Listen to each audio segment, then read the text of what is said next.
রাত্রি শোবার সময় উঁচু করে পাক বিছানায় শুয়ে তাসবিহটা হাতে নিয়ে আর রাসূলুল্লাহর নামে দরুদ পড়ে চোখের পানি ছেড়ে দেন আর একা একা বলে বলে বলে ইয়া রাসূলুল্লাহ ইয়া হাবিবাল্লাহ আমি যে গরীব মদিনায় যেতে পারবো না ইয়া রাসূলুল্লাহ ইয়া হাবিবাল্লাহ আমার পয়সা নাই আমি গরিব বলে আপনার দিদার কি নসিব হবে না এইভাবে হালাল খেয়ে কয়েকদিন করে রাখেন ও আমার ভাইজানেরা আমি হিজবুল্লাহ এটা আমার ঈমান আল্লাহ নবী মদিনা রওজায় আতহারে থাকতে পারবে না আল্লাহর নবীর দিদার নসিব হয়ে যাবে।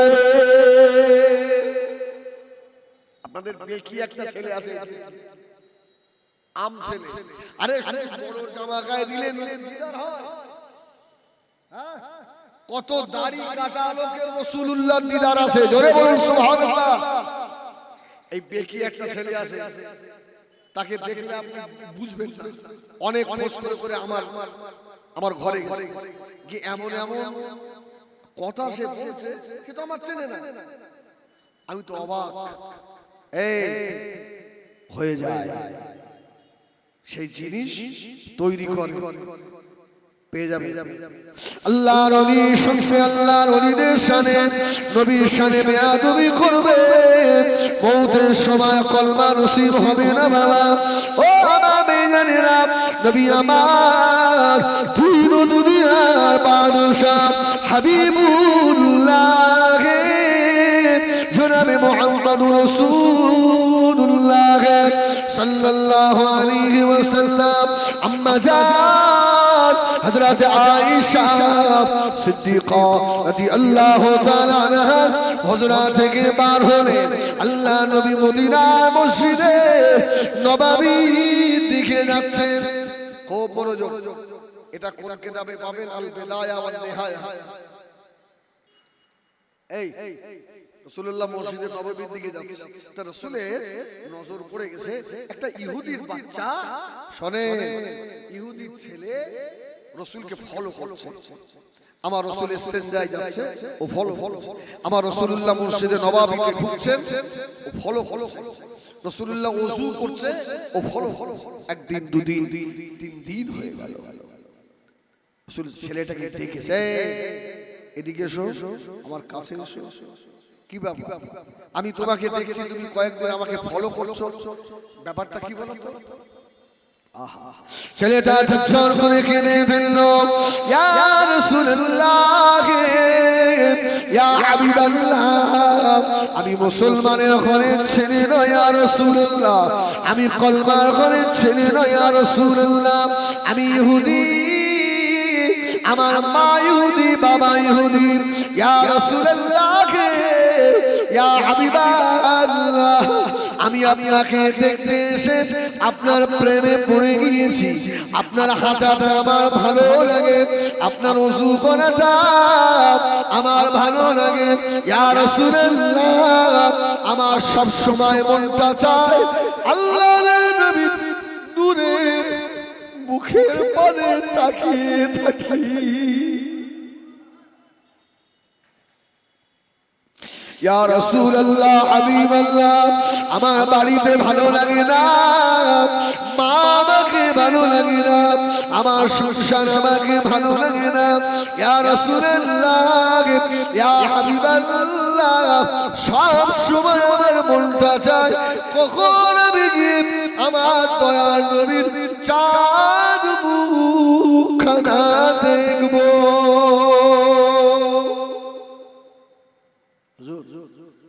আমি যে আপনার প্রেমে পড়ে গেছি ইয়া রাসূলুল্লাহ হুজুর আপনি আমাকে ভালোবাসেন আল্লাহ রাসূল বললেন বাবা তুমি শোনোনি ওয়া মা আরসালনাকা ইল্লা রাহমাতাল লিল আলামিন আল্লাহ যে আমাকে রহমতের নবী করেছে তুমি আমাকে ভালোবাসো আমি রাসূলুল্লাহ তোমাকে ভালোবাসি জোরে বলেন সুবহানাল্লাহ আমি তোমাকে ভালোবাসি বাবা খুব ভালোবাসি ও আমার ভাইয়েরা সোনা মানিকেরা, নবী আমার দিন দুনিয়ার বাদশাহ হুজুর আমার দাঁড়ি ছেলেটা বলতে লাগলো, ইয়া রাসূলুল্লাহ, আমি জীবনে কলমা পড়তে পারবো না। আমার বাবা মায়ের পারমিশন ছাড়া আমি কলমা পড়বো না। একটু ধৈর্য ধরে, আর যতক্ষণ আমি হিজবুল্লাহ থাকবো, পাগল তো একটু মনটা মদিনার দিকে দিয়ে রাখেন। দেখেন চোখের কোণায় একটু পানি আসে, আলহামদুলিল্লাহ। এই চোখের পানি আপনাকে রওজায় আতহারে নিয়ে যেতে পারে। এর দাম অনেক বেশি রে ভাই, অনেক অনেক অনেক চোখের পানির অনেক। আল্লাহু আকবার বলেন, আল্লাহু আকবার। একবার বলেন ইয়া রাসূলুল্লাহ, জোরে বলেন ইয়া রাসূলুল্লাহ। খোদার কসম, এই 3 দিন ব্যাপী মাহফিলে, এই মাহফিল আমার মন বলছে আল্লাহর দরবারে মাহফিল কবুল ইনশাআল্লাহ। এই কবুলিয়াতের চোখ দিয়ে দেখেন, খোদা কি কসম, কবুলিয়াতের চোখ দিয়ে দেখেন। একটু হাত দুটো তোলেন, লস হবে। এখানে আমার ওস্তাদ সমতুল্য আছেন, আপনারা তুলবেন। আমার ভাইয়েরা, আল্লাহ, আমরা এই বসিরহাট হাটে 3 দিন ইসালের সাহাবের আজকে শেষ। আল্লাহ, গুনার বোঝা মাথায় নিয়ে হাত দুটো আপনাকে সাক্ষী রাখছি। আল্লাহ, আপনার হাবিবকে যে ধরনের ভালোবাসা দরকার পানি নিয়ে, আল্লাহ আপনার হাবিবের সুপারিশ যেন আমাদের কাছ থেকে ছুটে না যায়। আল্লাহ আপনার হাবিবের সুপারিশ নসিব করবেন। আল্লাহ, মওতের আগে একবার আপনার হাবিবের জিয়ারত নসিব করে দেবেন। আল্লাহ এই হাত দুটোকে সাক্ষী রেখে দিলাম, হাত নামা। আমার ভাইরা, এই হাত কথা বলবে না? হাত যদি সেদিনে বলে দেয় আল্লাহ, এর হাত দিয়ে অনেক আছে, কিন্তু দন্ডির হাটে রিসালের সওয়াবে বলেছিল আপনার হাবিবকে ভালোবাসে। হাত যদি একবার বলে দেয়, আল্লাহ চাইলে এটাই হয়তো ওসিলা হয়ে যেতে পারে। আল্লাহ নবী ছেলেটাকে বললে, বাবা ছেলে, ও বাবা ছেলে, আমি মুহাম্মদ এমন মানুষ নই তোমাকে জোর করে কলমা পড়াবো। ইয়া রাসূলুল্লাহ, বড় ভালোবাসি নবী গো, একটা আবদার আপনার কাছে আমার। ইয়া রাসূলুল্লাহ, আমার আবদারটা হলো, আমি আপনার জীবনের কিছুদিন খাদেম হতে চাই। সুবহানাল্লাহ। একটা ইহুদির ছেলে নবীকে বলছে, আমি আপনার খাদেম হব। বাবা, আমার খাদেম। আল্লাহ নবী ডাক দিলেন, বাবা বিলাল, ও বাবা বিলাল। হযরত বিলাল এসে দাঁড়ালেন, লব্বাইক ওয়া সাদাইক ইয়া রাসূলুল্লাহ, ইয়া হাবিবাল্লাহ। আল্লাহ নবী বললেন, বাবা বিলাল, আজ থেকে এই যুবক আমার উসুর বানিয়ে এনে দেবে। আমি রাসূলুল্লাহ ইস্তিনজার পানিটা যুবক এনে দেবে। হযরত বিলাল জবাব দিলেন, ইয়া রাসূলুল্লাহ, ইয়া হাবিবাল্লাহ, আমাকে যখন উমাইয়া কষ্ট দিচ্ছিল, আমি ওই গরম বালুতে শুয়ে আল্লাহ পাকের দরবারে এই ফরিয়াদ করেছিলাম, আল্লাহ আমি বেলালের যদি হায়াত দেন, আমার সেই জীবনটা যেন আমি রাসূলুল্লাহর বাড়ির গোলাম হতে পারি। আল্লাহ, আমি বেলালের যদি মওত হয়, এই মওতটা যেন ঈমানের সূত্রে হয়। যদি বলে না সুবহানাল্লাহ। ইয়া রাসূলুল্লাহ, আমার জীবনের বড় আশা, আমি রাসূলুল্লাহর বাড়ির খাদেম। আমার ভাই বলছে, বেলাল, ওই যুবকটা এসেছে কিছুদিন, ইয়া রাসূলুল্লাহ আপনি খুশি? হ্যাঁ বেলাল। আমার ভাই বললে, যুবক আজ থেকে তুই আমার খাদেম। আল্লাহ নবী ওযু করবে, পানি এনে রেডি করে দেয়। আল্লাহ নবী ইস্তিনজায় যাবে, পানি এনে রেডি করে দেয়। নবী আমার ওযু করে হাত মুছবেন। হাদিস শরীফে আছে, সাহাবীরা আল্লাহ নবীর ভিজে হাত গায়ে লাগাতেন। জোরে বলুন সুবহানাল্লাহ, আরেকটু জোরে বলুন সুবহানাল্লাহ। আল্লাহ রাসূলের হাতের পানি যেন আমাদের গায়ে একটু লাগে। সুবহানাল্লাহ বলেন। এই মুহাম্মদুর রাসূলুল্লাহ বলবে, সাহাবীরা ফকিরের মতো হাত পেতে বসে থাকে। আর আহলে হাদিস বাংলাদেশের বড় আলেম যাকে বলে ওরা আব্দুর রাজ্জাক বিন ইউসুফ, ও বলেছে মুহাম্মদুর রাসূলুল্লাহর মুখ দিয়ে দুর্গন্ধ বার হয়। হ্যাঁ বলেন নাউজুবিল্লাহ। যাবেন ওদের দলে, যান বসিরাট হুজুর আপনাকে ভালো লাগে না, তোর বাপকে জিজ্ঞেস কর, তোর বাপকে জিজ্ঞেস কর আল্লামা হুজুর কি ছিল, তোর বাপকে জিজ্ঞেস কর। বলে রাসূলুল্লাহর কাছে জিবরিল এসেছে, আর জিবরিল বলছে মুহাম্মদ আপনার মুখ দিয়ে দূর গন্ধ বার হচ্ছে, আপনি মুখ সাফ করে আসেন। নাউজুবিল্লাহ। যে নবীর পায়খানা দিয়ে মিশকাম বাত। জোরে বলেন, আরে জোরে বলেন না সুবহানাল্লাহ। হাদিস কোরআন বলনে ওয়ালা দেখি তার পেছনে ছুটলে হবে না। আখেরি জামানায় আজগবি নতুন কথা অনেক শোনা যাবে না, যাবে না, এই যাবে না, যাবে না, খুব সাবধান। আল্লাহু আকবার। হযরত বেলাল বলল ইয়া রাসূলুল্লাহ, সেটা নবীর খাদেম হয়ে, এই আপনারা অসুবিধা হলে আর কিছু করার নেই। আর 10টা মিনিট, আর 10 মিনিট শেষ করে দেব। একবার তাকবীর দেবেন, নারায়ে তাকবীর। না সেই তাকবীর হলো না, ইশকে তাকবীর দেন, নারায়ে তাকবীর, নারায়ে তাকবীর। এবার আপনারা বলবেন হুজুর আসতে দিলেও তো হয়, তা হুজুরদের এত কামলানি কেন, এত জোর দাও? আরে আপনার আল্লাহু আকবারের আওয়াজ যত দূরে যাবে, আপনার এই আওয়াজ শুনে গাছপালা, পাথর, কাপড়গুলো আমাদের সঙ্গে আল্লাহর জিকির করবে। এই জন্যই তো আমরা বলি, সামনে বলি আরেকটু জোরে, আরেকটু জোরে। আলেম বড় হওয়া যায়, অন্য জিনিস বাদ দেন। তো রাসূল বললেন, এই তুই আমার খাদেম হয়ে গেলি। হ্যাঁ, মদিনার মসজিদে নববী শরীফে আযান হয়ে গিয়েছে। হযরত বেলাল আযান দিলেন, হাইয়া আলাস সালাহ।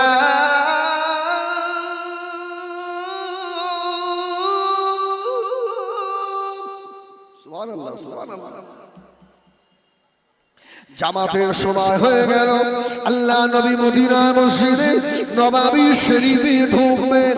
ছেলেটার মুখের দিকে তাকালে, ও বাবা ছেলে, তুমি তো ইহুদি বাবা, মদিনার মসজিদে নববীতে তো ঢুকতে পারবে না।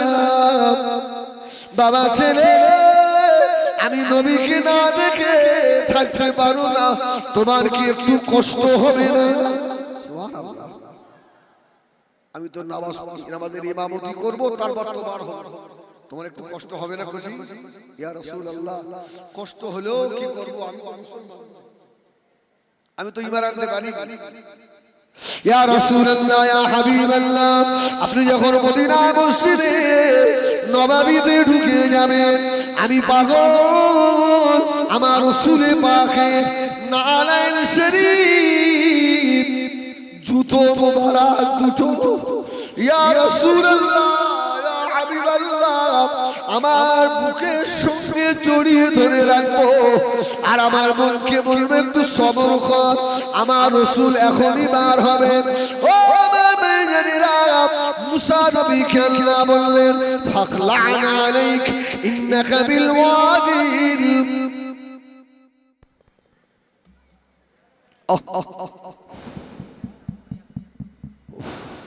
আল্লাহু আকবার। মুসা নবীকে আল্লাহ বললেন, জুতো খুলে আসো। রাসূলুল্লাহ আরশে নামছেন, জুতোর তলা ধুলোয় আরশ ধন্য। জোরে বলুন সুবহানাল্লাহ।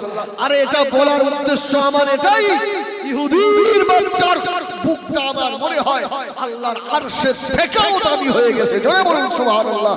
যে বুকে করে আমার রাসূলুল্লাহ জুতো নালাইন শরীফ জড়িয়ে ধরে রেখে দেয়। এই আমার গাড়িতে যান, কোনো তাবিজ পাবেন না, কি আছে? আমার রাসূলের পাকের জুতোর নকশা আমি টাঙিয়ে রেখেছি। যদি বলো এটা আমার ঈমান, যদি আমার রাসূলের জুতোর নকশা থাকে আমার রাস্তায় অ্যাক্সিডেন্টে মৃত্যু হবে ইনশাআল্লাহ। দোয়া কবুল হয় না। আব্দুল হক মুহাদ্দিস দেহলভী লিখেছেন মাদারিজুন নবুওয়াতের, সম্ভবত আপনার চতুর্থ খণ্ডে হতে পারে, দেখবেন হুজুরের জুতো নালায়েন শরীফ যদি কেউ মাথায় নিয়ে দোয়া চায় ও দোয়া কবুল। সুবহানাল্লাহ সুবহানাল্লাহ বলো। আব্দুল হক মুহাদ্দিস দেহলভী বেদাতি কত দাও।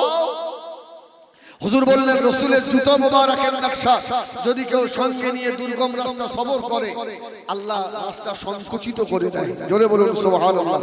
রাসূলুল্লাহ নকশা যদি কেউ জুতো মোবারকের নকশা ঘরে রাখে ওর ঘরে চোর ডাকাত হবে না, শয়তানের বাসা হবে না। জোরে বলুন সুবহানাল্লাহ। ওইজন্য আমার গাড়িতে গিয়ে দেখেন হুজুরের জুতো মোবারকের নকশা টাঙিয়ে দিয়েছি। আমার সোনা মানিকেরা ছেলেটা আল্লাহ নবী জুতো মোবারক বুকে করে জড়িয়ে ধরে রাখে। ও আমার মেয়েরা 3 বছর খেদমত করলো। 1 তারিখে মদিনার মসজিদে নববী শরীফে আযান হয়ে গেল। আল্লাহ নবী ওযু করবেন, হযরতে বিলাল পানি নিয়ে গিয়ে দাঁড়ানো। নবী আমার ওযু করে নিয়ে হযরতে বেলালের মুখের দিকে তাকালেন। ও বাবা বেলাল, সেই পাগলটা কোথায়? ইয়া রাসূলুল্লাহ ইয়া হাবিবাল্লাহ, সে পাগল মনে হয় এতক্ষণ আর বেঁচে নাই, এত অসুস্থ হয়ে গেছে। আল্লাহ নবী বললেন ও আমার সাহাবীরা মদিনার মসজিদে নববী শরীফে আজকে জামাত 10 মিনিট পরে হবে। আমি রাসূলুল্লাহ ইহুদি ছেলেটাকে দেখতে যাব। জোরে বলুন, জোরে বলেন সুবহানাল্লাহ। এই নবী যাবেন তো নবীর সঙ্গে আসহাবে কেরামেরা যাবে না? সাহাবে কেরামেরা রাসূলুল্লাহর পিছনে পিছনে, আমি খুব সংক্ষেপ করছি। আমার রাসূল গিয়ে ঠোকা মারলেন, এই ঘরের দরজা খুলে গেল। কেন 7:50 আসা হবে, 8টায় জামাত হবে। কেন স্থান কাল পাত্র যদি বলছে জ্ঞান না থাকে বলছে একদম বেগ উঠে গেল বলে একেবারে আপনার 4 ঘন্টা ভালো ভালো। আমার সোনামানিক রাসূলের পাক গিয়েছেন, আমি 10 মিনিট শেষ, তার আগে 2 মিনিট শেষ করেছি। রাসূলুল্লাহ ঢুকলেন, ছেলেটা শোয়ানো আছে। আমার রাসূলের দিকে তাকিয়ে ছেলেটা দুটো চোখের কোণা দিয়ে পানি পড়ছে। আমার রাসূল আস্তে আস্তে গিয়ে ওর মাথার কাছে বসলেন। এইজন্য অসুস্থ মানুষের মাথার কাছে বসবেন, একটু কপালে হাত দেবেন, একটা সুন্নাত আদায় হবে।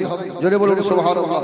রাসূলুল্লাহ মাথার কাছে বসে কপালে হাত দিয়েই আমার রাসূল হাত উঠিয়ে নিলেন। সাহাবীরা বললেন ইয়া রাসূলুল্লাহ আপনি কপালে হাত দিয়ে হাত উঠিয়ে নিলেন। রাসূল বলল সাহাবীরা ওর শরীরের মধ্যে আজরাইল এসে গেছে, ও এখনই চলে যাবে। কিন্তু আমার চিন্তা হচ্ছে যে ছেলেটা আমার ওযুর পানি বয়েছে, আমার ইস্তেনজার পানি, ও যদি কলমা না পড়ে মারা যায় ও তো জাহান্নামে যাবে, ও তো জাহান্নামী হবে। রাসূলুল্লাহ দোয়া চাইলেন, আল্লাহ এই জবানটা খুলে দাও। আল্লাহ একবার কলমা পড়ে নি।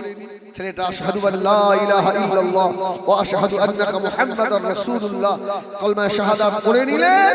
রাসূলের নিজের গায়ের চাদর মোবারক ছেলেটার গায়ে রাসূলুল্লাহ পরিয়ে দিয়েছিলেন। জোরে বলুন।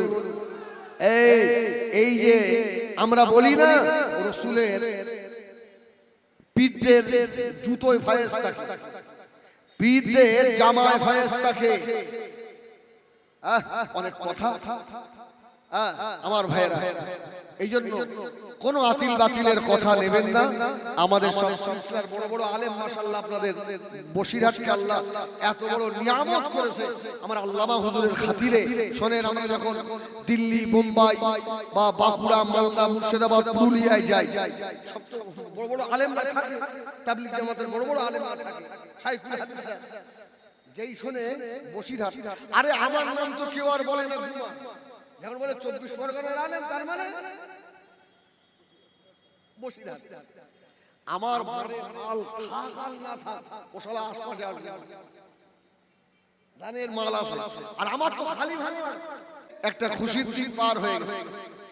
আর আরবি নববর্ষের তৃতীয় মাস হলো মাহে রবিউল আউয়াল। এই রবিউল আউয়াল মাসে আমরা আহলুস সুন্নাত ওয়াল জামাতের জামাত, আমাদের কাছে সবথেকে প্রিয় হলো মুহাম্মাদুর রাসূলুল্লাহ। যে দিনে এসেছিলেন 12 রবিউল আউয়াল শরীফ, এই রাসূল পাকের আগমন নিয়েও তো ইখতিলাফ আছে। নেই কে বলছে 8 রবিউল আউয়াল, কে বলছে 9 রবিউল আউয়াল, কিন্তু আল্লামা সুয়ুতির মতে আহলুস সুন্নাত ওয়াল জামাতের আলেমদের মত 12 রবিউল আউয়াল শরীফ। কে ফাসিক ফতোয়া দিয়েছে হাফ শার্ট জামা গায়ে দিয়ে স্কিন টাইট জামা পরে, তার ফতোয়া তো আমরা নেব না। যারা বলতে পারে লা ইলাহা ইল্লাল্লাহ জিকির করা চলবে, ইল্লাল্লাহর সঙ্গে মুহাম্মাদুর রাসূলুল্লাহ বললেই বেদাত। দেখেননি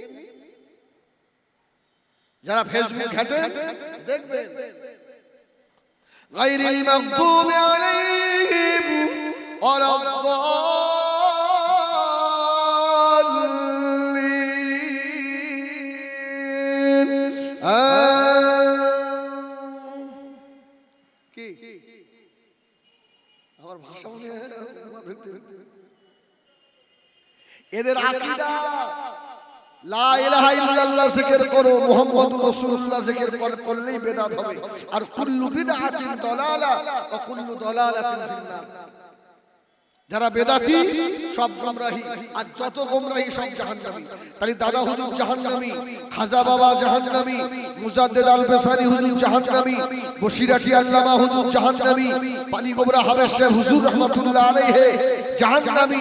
আর ওর বাপ দাদা ওরাই এতদিন আমরা লা ইলাহা ইল্লাল্লাহ মুহাম্মাদুর রাসূলুল্লাহ জিকির করে জীবনটা আমরা শেষ করে ফেলেছি। এই আমার এরা আপনার মাথাকে খারাপ করে দিচ্ছে। রবিউল আউয়াল শরীফে জন্মদিবস করা হারাম, বেদাত বেদাত বেদাত করা যাবে না।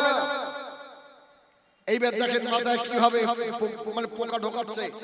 আচ্ছা ভাই, তোমরা যে 3 দিন ধরে ইসরায়েলের সব নবী দিবস করলে এই লক্ষাধিক টাকা খরচা হচ্ছে, লাভটা কি হলো?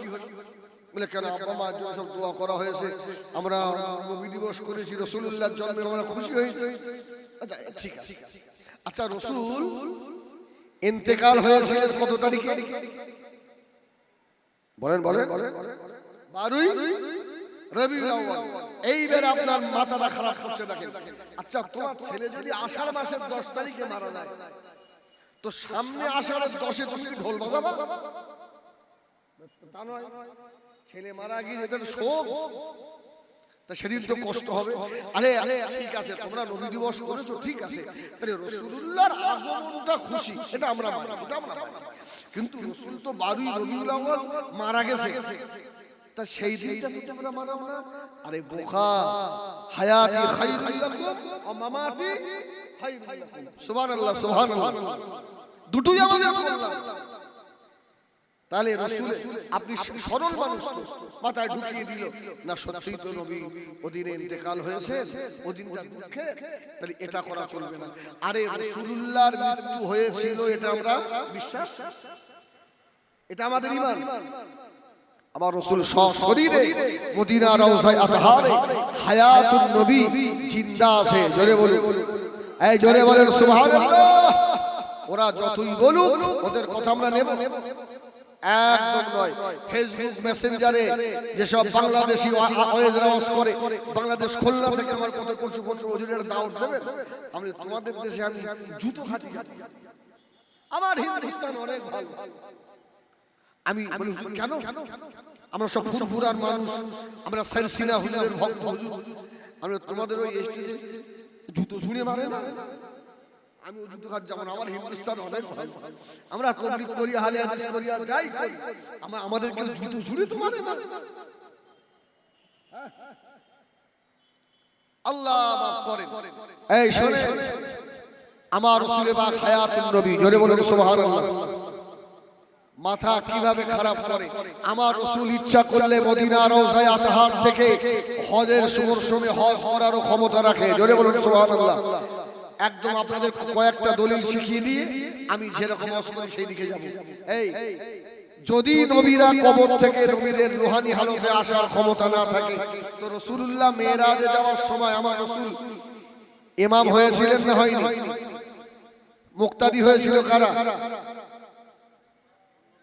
অন্য নবী আলাইহিস সালাম। সুবহানাল্লাহ বলে, তাহলে নবীদের আসার ক্ষমতা আছে। আরে যারা বলে নবীরা মরা, ইন্নাল্লাহা হারামা আলাল আরদি আন তাকুলা আজসাদাল আম্বিয়া, আল্লাহ নবী আলাইহিস সালামের লাশকে মাটির জন্য খাওয়া আল্লাহ হারাম করে দিয়েছে। জোরে বলুন সুবহানাল্লাহ। ও আমিনেরা, যারা বলে নবী মরা, মরা নবীটা আমাদের নয়, ওকে উল্টো করে প্রশ্ন করে মেরাজ থেকে আল্লাহ নবী ঘুরে আসার সময় আল্লাহ নবীকে আল্লাহ পাক 50 ওয়াক্ত নামাজ দিয়েছিল না দেয় নাই? আচ্ছা, রাস্তায় আসার পথে মানে কোন নবীর সঙ্গে সাক্ষাৎ? যদি নবীরা মরা হবে তাহলে মুসা নবী তো রাসূলুল্লাহর অনেক হাজার বছর আগে ইন্তেকাল হয়ে গেল, তাহলে মুসা নবীর হাড় করতো মাটি, পাকামু জায়গা পাও না।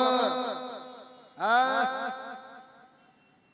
মুজাদ্দিদ জামানের সিলসিলার সরল মানুষগুলো, ইমাম আযম আবু হানিফার মাসলাকের সরল সোজা মানুষগুলোকে যুক্তি দিয়ে বোঝাও। যারা যুক্তি দিতে আসবে এক কথায় বলে দেবেন, তোর যুক্তিতে আমি বিশ্বাসী নই। এই যুক্তি দেখিয়ে ইবলিসের কোটি কোটি বছরের ইবাদত খালাকানি মিন নার ওয়া খালাকাহু মিন তিন, বাস আল্লাহ আল্লাহ দূর হয়ে যায়। আমরা যুক্তিতে বিশ্বাসী। আমার হায়াতুন নবী, আমার রাসূল মদিনা রওজায়ে আতহার থেকে এখনো আমাদের সাহায্য করার ক্ষমতা রাখেন। জোরে বলুন। এই জন্যই তো ইলমে জাহিরি আর ইলমে বাতিন, ইলমে জাহিরি ইলমে বাতিন। আমি বলি সিলসিলা ছাড়া, হাক্কানি পীরের মুরিদ ছাড়া যত আলেম আছে সব শুকনো আলেম। ভাই রাগ করলেন আর যাই করলেন, আমি পীরপন্থী মানুষ, পীরের দরবারে বসা মানুষ। এরা শুকনো আলেম, কাঠ ঠকঠকে শুকনো আলেম। আর মুজাদ্দিদ জামানের সিলসিলার এক একটা পাগল আছে, খোদা কি কসম 2-10 বার করে রাসূলুল্লাহর দিদার পেয়েছে। সুবহানাল্লাহ। তুমি সিয়াসিত্তা পড়ে তুমি এখন নবীর টিকে খুঁজে পাও। আর এরা পীরের ওই পায়খানার বাথরুমের পানি তুলে রাসূলুল্লাহকে পেয়েছে। সুবহানাল্লাহ বলে। এই আল্লাহ হযরত ছোট হুজুর পীর কিবলা রাহমাতুল্লাহ আলাইহি খুব বড় আলেম ছিলেন। আল্লাহ, মাসালা নিয়ে একটা ঝঞ্ঝাট হচ্ছে, ঝঞ্ঝাট। তো ফুরফুরা মাটি মাটি বড় হুজুর পীর কিবলা মেজলা হুজুর ছিল, সব হুজুররা আছে। তো আল্লাহ হযরত মেজলা হুজুর বলছে এই মাসালাটার সমস্যা তো জটিল। আচ্ছা দাঁড়াও, জুলফিকার রাসূল, জোরে বলুন সুবহানাল্লাহ। এই কে বলছে? মুফতি আযম মেজলা হুজুর পীর কিবলা। তো আল্লাহ হযরত বড় হুজুর বলছে, এই আবু জাফর, তোমাকে আল্লাহ আব্বা বলেছেন, তুমি মুফতি আযম, আর জুলফিকার তো টাইটেল আমি বলবো না। হ্যাঁ, তো তার অপেক্ষায় বসে বসে ওই সময় আল্লাহর ওলি হযরত মেজলা হুজুর পীর কিবলা বলেছিলেন, ও বড় ভাই, আল্লাহ আমাদের ইলমে জাহিরি বাতিনি আলেম করেছে, আমার ছোট ভাইকে আল্লাহ পাক আশিকে রাসূল করেছে। জোরে বলুন সুবহানাল্লাহ। ও আমার ভাইজানেরা, আল্লাহ ছোট হুজুর পীর কিবলাকে খবর দেওয়া হলো। হুজুর কিবলা মাটির মসজিদে এলেন। মেজলা হুজুর বলল, ছোট ভাই, ছোট ভাই, এই মাসালাটা নিয়ে ঝঞ্ঝাট হচ্ছে, আল্লাহ নবীকে একবার জিজ্ঞাসা করে দেখেন। জোরে বলুন সুবহানাল্লাহ।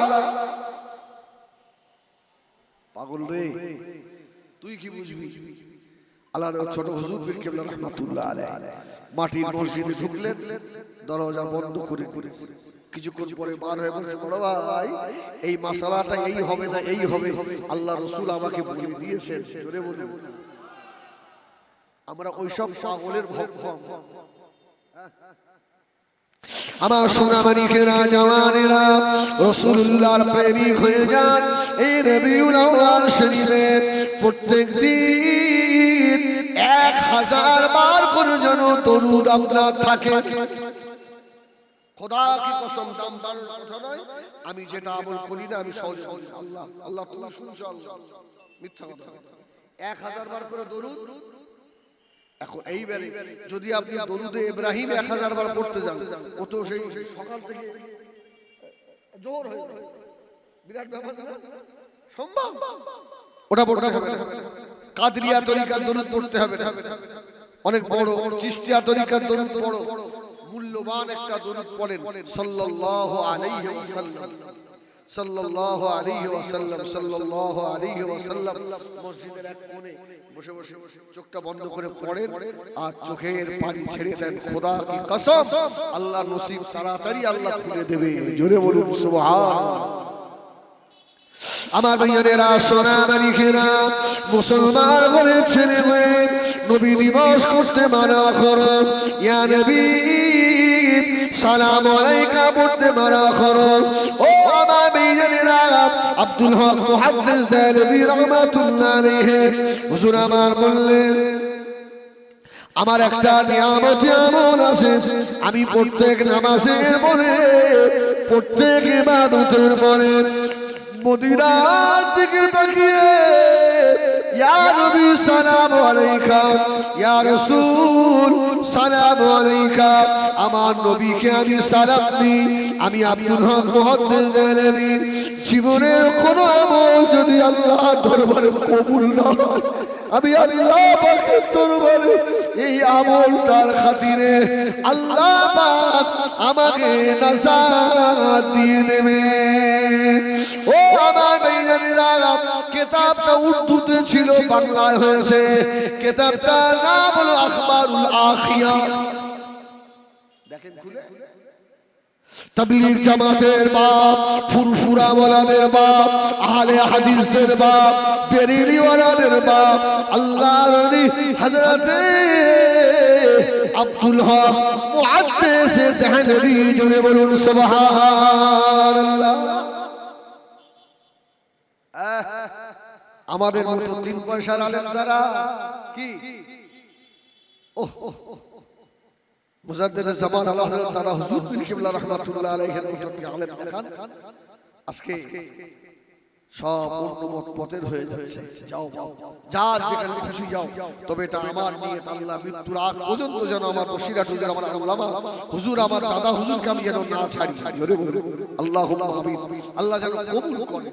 এই যে কি নিয়ামত, যদি আমল থাকে, খোদা কি কসম, আল্লাহ হুজুরের দরবারে রাত 11টা 12টার পরে গিয়ে চুপ করে বসবেন, বলবেন হুজুর কাজ হচ্ছে, কি করে বুঝবেন? এই সব কথা আউট করতে তো মুশকিল। বলবো এই অনেক সময় দেখবে কবর জিয়ারত করতে করতে, এগুলো আমার পীরের সোহবতে পেয়েছি, আপনাদের দিকে যাচ্ছে আজকে এত মিডিয়া সব হচ্ছে। এই জিয়ারত করতে করতে দেখবেন বাম সাইডটা বরফের মতো ঠান্ডা হয়ে যায়। এই সাইডটা বাম সাইড ঠান্ডা হয়, তখন বুঝতে হবে কাজ হচ্ছে। যদি বলুন সুবহানাল্লাহ। আর যদি শুকনো জিয়ারত করব, শুকনো জিয়ারত আমি এখন দেখে মাগরিবের নামাজ পড়ে বার হয়ে শুকনো জিয়ারত, আল্লাহ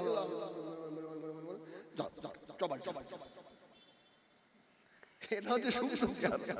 আর রাত 12টা 1টার সময় এসে বসে আল্লাহ মজুরের দরবারে, আমাকে বসিরাটি কেউ আমাকে একবার আঘাত করেছিল জানেন, আমার বুকে মেরেছে,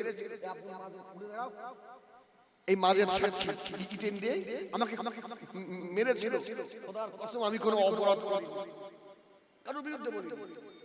হ্যাঁ, আপনারা জানেন আল্লাহ মজুরের দরবারে একবার সম্মিলন হয়েছিল, বড় সম্মিলন। তারপরে আমার বুকে মারল জলসা। তো আমি সে বছরে আবুল হোসেন সাহেব ইন্তেকাল হয়েছে। তো আমার পীর আল্লামা কালিমুল্লাহ হুজুর রাহমাতুল্লাহ আলাইহি, আপনারা কালকে দরবারে খবর নেবেন, বাইজিদ ভাই শরফুল আমিন আমাকে ডেকে দেখবো হেজবুল্লাহ কেস করছে, আমি রেডি। হ্যাঁ কেস করে দেবো। এখন আমি যখন কেস করতে আসছি, বেড়া চাপা পার হয়ে বেকি যে টার্নিংটা বাম্পার, ওই পুকুর ওই সময়টা ওই বাধা হয়, একটু আগে রস করবো না, একটু গল্প করি, বাধা হয়েছে। তো আমার গাড়ি আসছে, আর কালিমুল্লাহ হুজুর রহমাতুল্লাহ আলাইহি আসছিলেন আবুল হাসান সাহেব হুজুরের বাড়ি। আমার গাড়ির সামনে আমার হুজুরের গাড়ি বেরিয়ে গেছে, আর হুজুরের গাড়ি আমি তো চিনি। সঙ্গে সঙ্গে নেমে গিয়ে আমি হুজুরের হাতে হাতে হাত ধরি, বলছি কেস করতে যাচ্ছ? সুবহানাল্লাহ বলে, একছি কেস করতে যাচ্ছ আব্বা? ও যদি 10 দিন দেখানো হতো আর সাইফুল্লাহ হুজুরকে বলতো আমার পাগলটা, সুবহানাল্লাহ।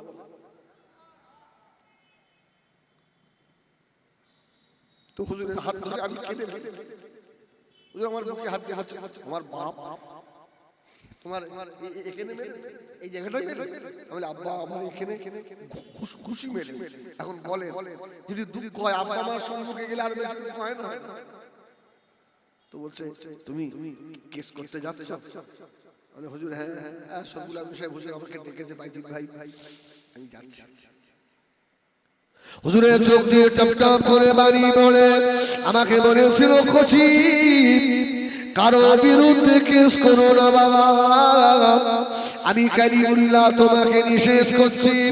কেস যদি করতে হয় আল্লামা হুজুরের মাজারের গ্রিলটা ধরে বলে হুজুর আমি অপরাধী নই, আমাকে আবার মুখে মেরেছে, আমি ব্যথা পাই। ও বাবা ছেলে শুনে রেখে দাও, আল্লামা হুজুর আল্লাহ দরবারে বিচার দিক, বিচার আমার আল্লাহর থেকেও ভালো আর কেউ করতে পারে না। জোরে বলুন সুবহানাল্লাহ। হুজুরের আকীদাটা কত সুন্দর দেখেন।